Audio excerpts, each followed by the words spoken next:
Creating a sustainable farm system around the world is absolutely vital to feed a growing world population and to reduce the tremendous pressures that our current farm system or systems around the world are already placing on the earth and many of the key ecosystems on the planet. We can think about what will happen if we continue with business as usual and contrast that with what we really need to do, which is to reshape our own behavior with regard to food and to reshape the farm systems that produce food to create an alternative trajectory, a trajectory of sustainable development. What are the threats of the business as usual path? The chart before you attempts to summarize those risks and to give an expert assessment of how serious the particular risks are in particular regions of the world. The boxes that are shaded red are major alerts that these are places in the world and kinds of challenges that are of the first order of significance. The boxes that are yellow are like yellow warning signs. Things could get bad in these areas with regard to these particular threats. Business as usual, for example, will mean increasing food insecurity in some parts of the world. The places at greatest threat are sub-Saharan Africa and South Asia, the two epicenters of undernutrition, but also one would add North Africa and the Middle East. Why? Because this is a place where all of the climate evidence suggests there will be significant drying in the future, and therefore crop production will be under even greater threat than it is today. Certainly, the business as usual course will put dangers in East Asia and Southeast Asia as well, because there will be places of tremendous water stress. There will be places where higher temperatures play havoc with the food supply. Malnutrition in the sense of deep undernourishment, of course, will continue to have its intense epicenter in sub-Saharan Africa and in South Asia. But the other kind of malnutrition, obesity, on a business as usual path is likely to worsen significantly in North America, in many parts of Latin America. It's already in epidemic proportions in Mexico, for example, in Europe, and with serious risks in Southeast Asia, in East Asia, and in India and in other parts of South Asia as well. Land use change, we know, will have huge costs, especially in the rainforest regions.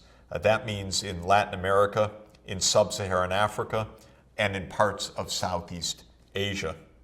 Soil degradation is already a major crisis in parts of sub-Saharan Africa and in many places in South and in East Asia, where the land has already eroded. The soils often have been swept away because of trying to grow crops on steep slopes, for example, or in places where the winds blow the topsoil away, as is occurring in many parts of China.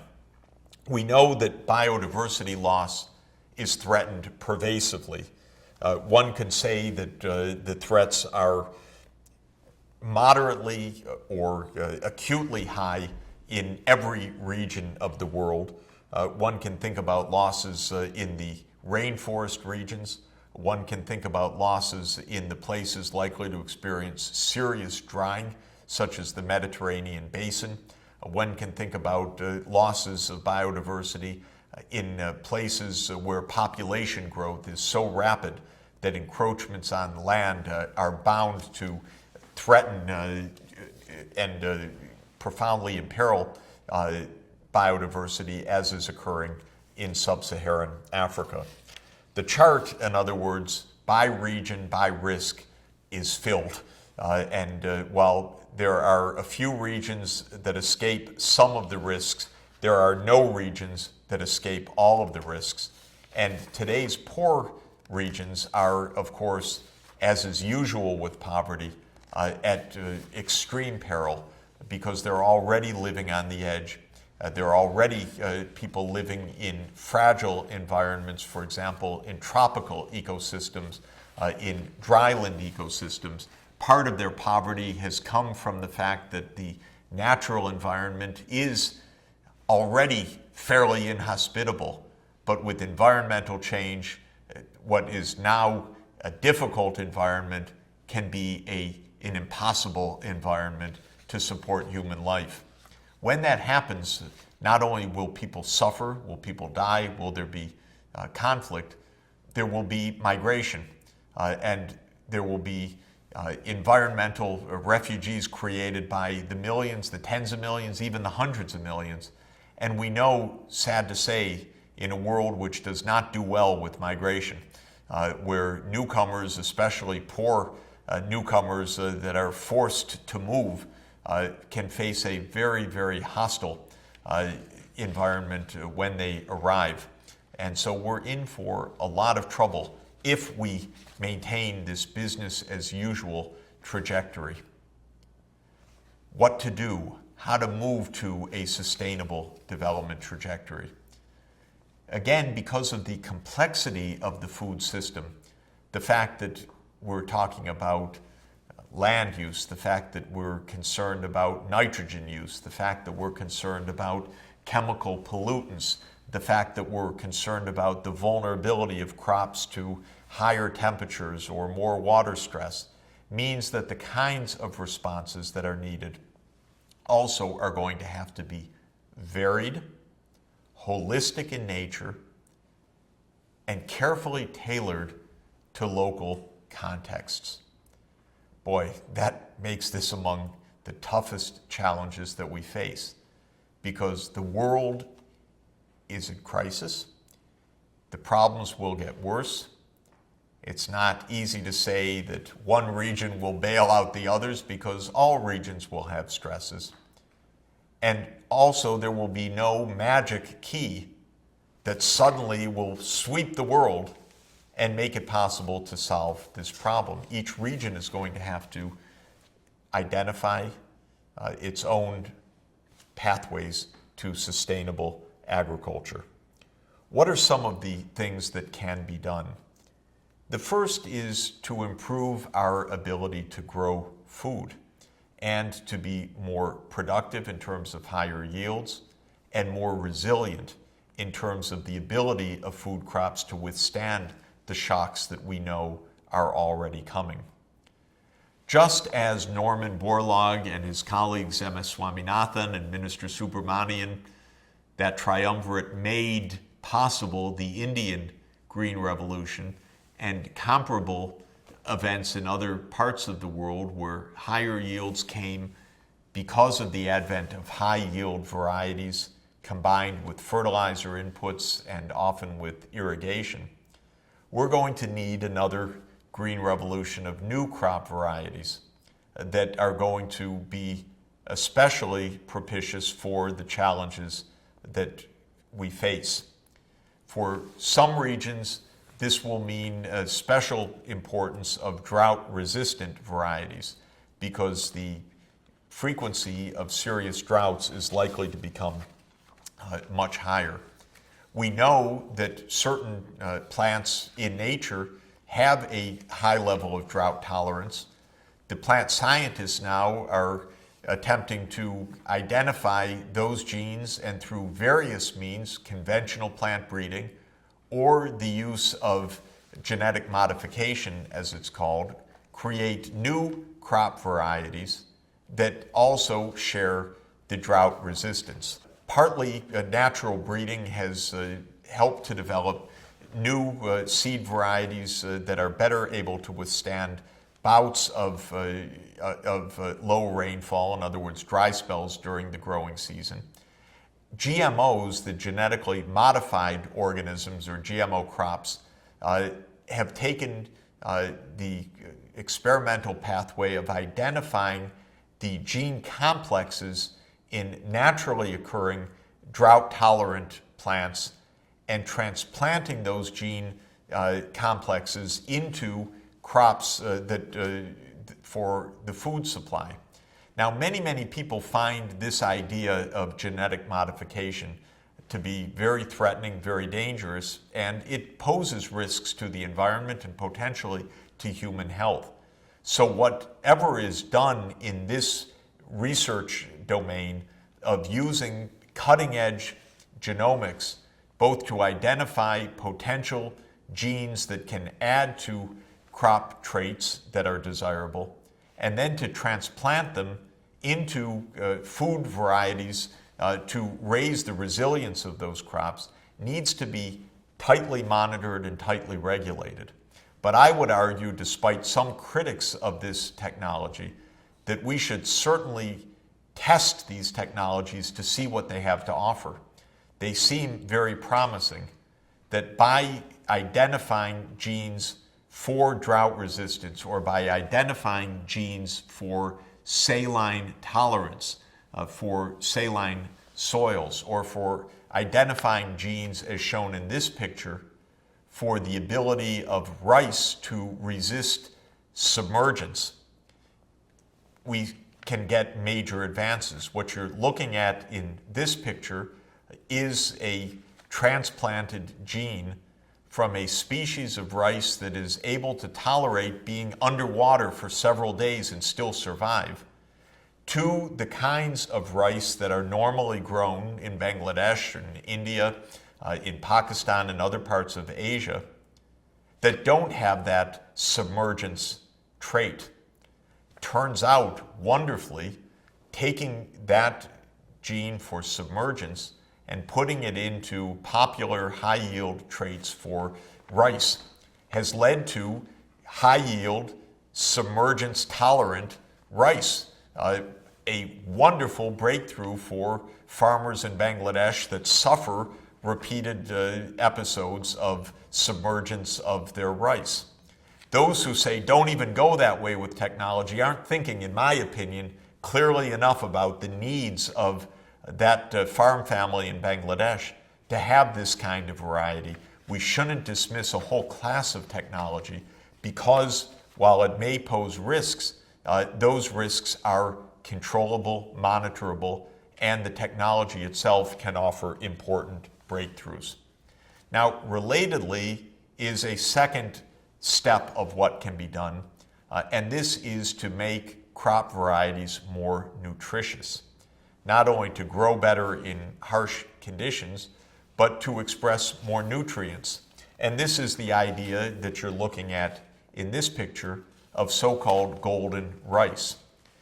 This is a crop that has been developed by the International Rice Research Institute in Los Baños, Philippines, the Rice Research Institute that helped bring the Green Revolution in rice.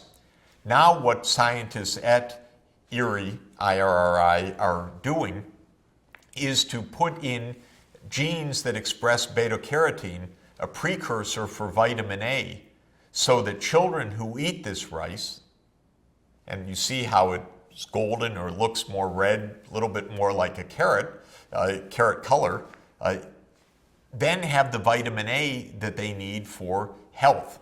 And we've already identified that vitamin A deficiency is one of the key kinds of hidden hunger. How wonderful it will be if nutritious rice that provides a basis for vitamin A can successfully be diffused and taken up by populations of rice eaters around the world.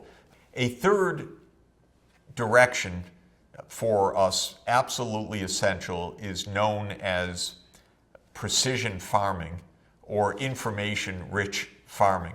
This is already being used in high-income countries by relatively wealthy farmers who can afford high-tech approaches, but in coming years, because of the declining costs of information technology, it will increasingly be used by poor farmers as well. What precision farming means is having a much more precise application of fertilizer, for example, just in the places where the soils require it, not in the places where it's not used, and just in the amounts that can be taken up by the plants without experiencing the harmful side effects of the massive runoff or loss of that fertilizer both into the waterways and into the atmosphere. Precision agriculture depends on information technologies, on detailed mapping of soil types, often on global positioning systems that can tell a farmer exactly where that farmer is in the field and what's happening in the soil in that part of the farm.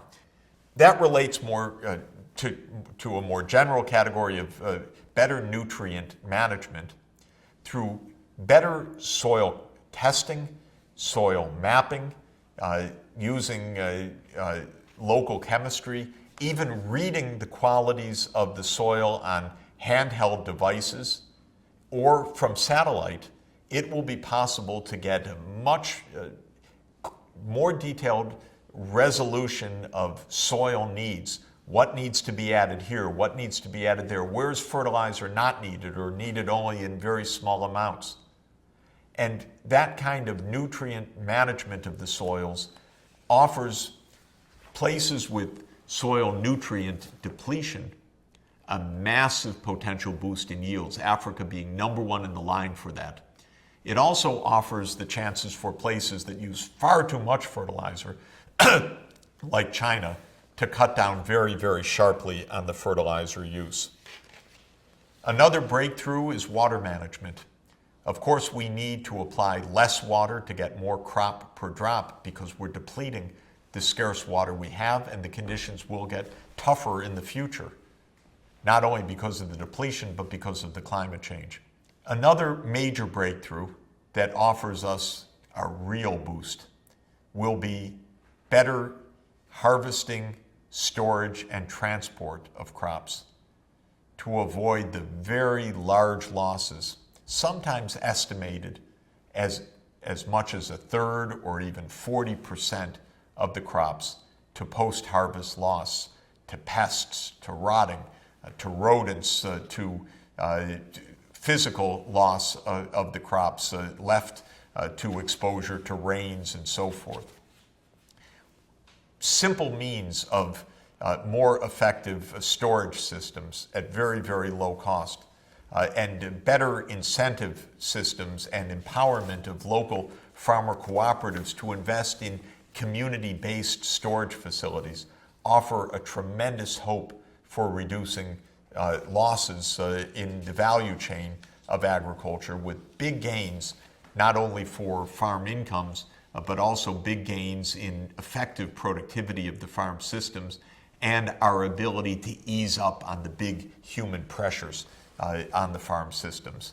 Next, I would argue that better business models for poor smallholders is vital not only for ending extreme poverty, but also for making all of these investments in more efficient crop varieties, more efficient irrigation, more efficient water management, more efficient storage.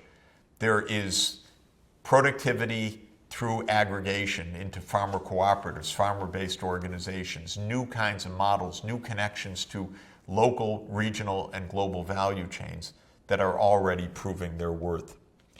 And finally, we have to take responsibility ourselves for our health and for the way we approach the issues of food. When we have massive epidemics of obesity, we know that something is seriously wrong. A lot of it comes from the fact that we have heavily subsidized the wrong kinds of foods. We've heavily subsidized carbohydrates or trans fats or other kinds of foodstuffs that are absolutely unhealthy in the ways that they're being consumed right now. And our economic incentives have often played against the very kinds of foods that are better for our diets, for our health. We have subsidized, in effect, the feed grains that have led to massive, and the evidence shows from a health point of view and an environmental point of view, overconsumption of beef in the United States and Europe, to the point where so much meat is eaten that it's bad for human health, contributing to cardiovascular and other diseases, and it's exceedingly bad for the environment when we are deploying 10 or 15 kilograms of feed grain for every kilogram of beef that is consumed, tremendously multiplying the burdens on the land, on fertilizer use, on water supplies, aggravating all of the natural problems. We're also aggravating these problems by diverting food production, or what should be food production, into the gas tank. In the United States, through absurd subsidies driven more by politics than by any common sense or ecology, we've turned a significant part of our annual food and feed grain production, especially of maize, into ethanol for automobiles. It's a miserable deal because so much resources used to produce that ethanol, it's creating no savings for the natural environment, but what it is doing is diverting a tremendous amount of food and feed grain away from the food systems.